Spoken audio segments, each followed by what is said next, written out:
जो कथा भागवत में भगवान के विषय में बताया जाता है। मैंने कहा वे झूठ बोलते हैं। अगर कोई इंसान बीमार होता है तो कहां जाएगा बोलो? राम मंदिर जाओगे या अस्पताल जाओगे? कहते हैं गाय का गोबर खाने से कैंसर ठीक होता है, तो बताओ भक्तों, इलाज के लिए विदेश क्यों जाते हो? समझो जरा। ये सब हम लोगों को भगवान के नाम पर गुमराह कर रखा है। और जब यही लोग कहते हैं धन दौलत त्याग कर भगवान की शरण में आ जाओ, और खुद कहीं पर भागवत कहने जाते हैं, लाखों रुपये लेते हैं। ये मायाजाल ही तो है। भगवान की शरण में जाने का मतलब ये थोड़ी है कि अपने शरीर का ध्यान छोड़ दो। जो शरीर भगवान ने दिया है उसकी सेवा भी तो ईश्वर सेवा है। जब बुखार आता है तब राम की जगह दवा ढूंढते हो। जब जीवन भर की परेशानी हो तब बाबा का झूठा गोबर इलाज क्यों बन जाता है? गाय पूज्य है, इसमें कोई दो राय नहीं, पर यह कहना कि गोबर खाने से कैंसर ठीक हो जाएगा, यह विज्ञान नहीं, धोखा है। जो कथावाचक कहते हैं धन दौलत छोड़ दो, भगवान की शरण में आ जाओ, वो खुद लाखों के हवाई सफर करते हैं, एसी पंडाल में रुकते हैं और पाटीदारों से लिफाफा लेते हैं। तो त्याग हमें क्यों सिखाते हो?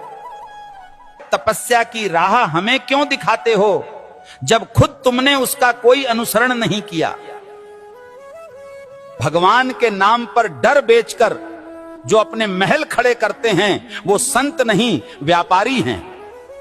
सच्ची भक्ति वो है जो आंखें खोलती है, ना कि आंखें बंद करवाती है। और आखिर में बात सीधी सी है, भगवान अंधविश्वास से नहीं, सच सेवा और विज्ञान से मिलते हैं। सीताराम सीताराम। भविष्य मालिका कहती है जब पाप बढ़ेगा तो समय न्याय करेगा और धर्म की असली परीक्षा शुरू होगी। 2032 से सत्य युग का आरंभ होगा, लेकिन उससे पहले पूरी धरती हिलेगी। प्यारे भक्तों, 2 सूरज दिखेंगे आकाश में, पर उनमें से एक सूरज नहीं, विनाश का दूत होगा। बंगाल की खाड़ी में गिरेगा अग्निपिंड और समंदर उठकर धरती को लील जाएगा। 7 रात तक सूरज नहीं उगेगा, चांद नहीं दिखेगा, बस अंधकार होगा और भय, जिसे तुम प्राकृतिक आपदा कहोगे। तीसरा विश्व युद्ध दस्तक दे चुका है। शब्द नहीं, अब शस्त्र बोलेंगे। भारत पर हमला होगा, परंतु धर्म की धरती कभी झुकेगी नहीं, क्योंकि भगवान कल्कि का अवतार होगा। जो शरण में आएगा बच जाएगा, जो अभिमान में रहेगा मिट जाएगा। प्यारे भक्तों, भविष्य मालिका चेतावनी नहीं, ये वक्त की आवाज है। जो सुन लेगा वही कल को देख पाएगा। धर्म अब उपदेश से नहीं बचेगा, धर्म बचेगा तो तुम्हारे कर्म और श्रद्धा से। जो अब भी सो रहे हैं, समय उन्हें जगाएगा नहीं, बल्कि बहा देगा इतिहास की धूल में। अब भी समय है भक्तों, या तो धर्म के साथ खड़े हो जाओ या अधर्म के साथ डूब जाओ। कल सऊदी अरब में आयोजित मेरे सत्संग के दौरान एक भक्त ने मुझसे एक दुखद प्रश्न किया। भक्त ने प्रश्न किया, गुरुजी, क्या राखी बांधने से बड़ी बात यह नहीं कि हर औरत को बहन समझा जाए? अरे मूर्खों, राखी के धागे पर इज्जत की एक्टिंग करते हो और बाकी दिन उसी इज्जत को आंखों से नोचते हो। राखी का धागा इज्जत का प्रतीक है, पर नजरें ही इज्जत न दें तो वो धागा क्या करेगा?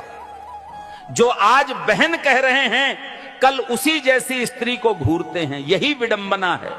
जिस दिन पुरुष की नजर नारी को सच में बहन समझने लगेगी, उस दिन हर बेटी, बहन, हर स्त्री सुरक्षित अनुभव करेगी।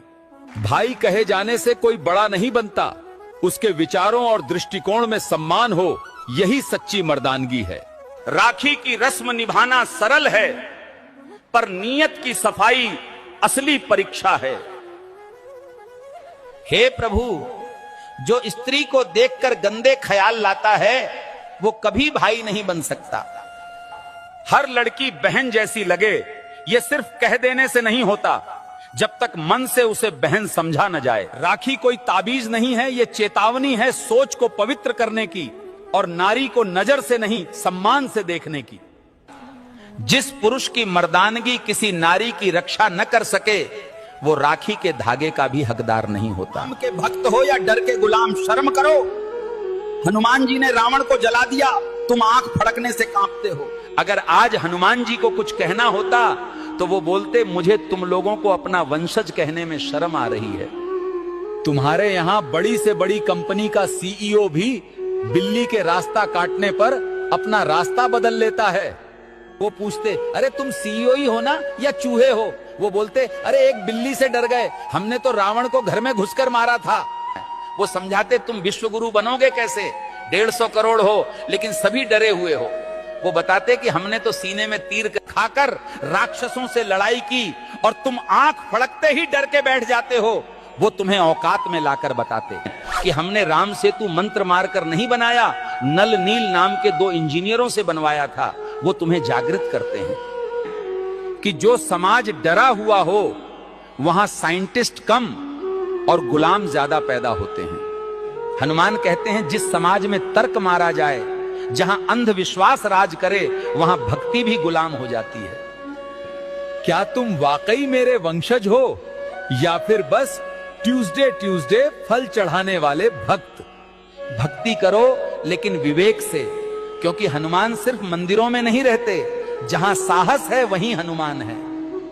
सब्सक्राइब करिए, लाइक करिए, कमेंट में अपना भाव लिखिए और मन कहें तो दक्षिणा भी दीजिए। सेवा रुके नहीं।